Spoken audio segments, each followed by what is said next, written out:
The war between the Sudan Armed Forces and the Rapid Support Forces reaching new levels of catastrophe. Trapped in a nightmare, with the UN receiving reports of horrific violations of international human rights and humanitarian law, including sexual violence, predominantly against women and girls.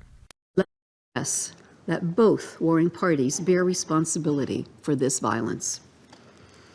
The people of Sudan need an immediate ceasefire. An end to the fighting is the most effective way of protecting civilians. It is long past time for the warring parties to come to the negotiating table. The only path out of this conflict is a negotiated political solution. However, both the Sudanese Armed Forces and the Rapid Support Forces seem convinced they can prevail on the battlefield. As the end of the rainy season approaches, the parties continue to escalate their military operations, recruit new fighters, and intensify their attacks. This is possible thanks to considerable external support, including a steady flow of weapons into the country. 5 million people face acute levels of food insecurity, with famine conditions confirmed in parts of North Darfur. Almost 12 million people have been displaced by the war, more than the populations of Johannesburg and Cape Town combined, while 3 million Sudanese have fled as refugees.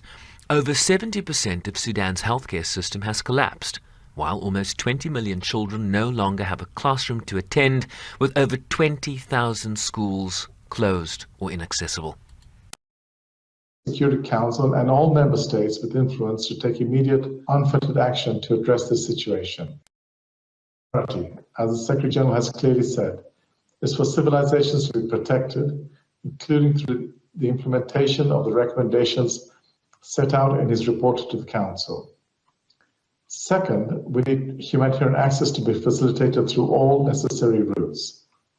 Third, we need continued flexible financial support so that humanitarian organizations can provide urgent assistance where they can, as well as scale up the response both inside Sudan and in neighboring countries. The last time, Carlo stressed that while the parties may not be ready for a negotiated settlement, Sudan's partners had a responsibility to press them to work for one. Peacemaking efforts remain mostly fragmented.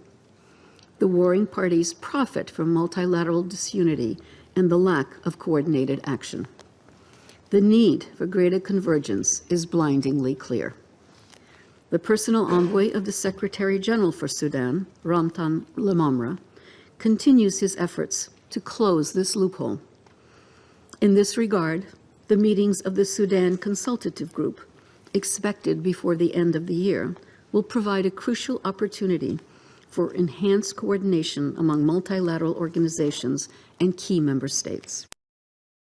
More than 18 months have passed. While this civil society representative made an impassioned appeal to the Council to deploy peacekeeping forces to her country, a move unlikely in the short term, as diplomats indicated the conditions did not currently exist for the deployment of a UN force.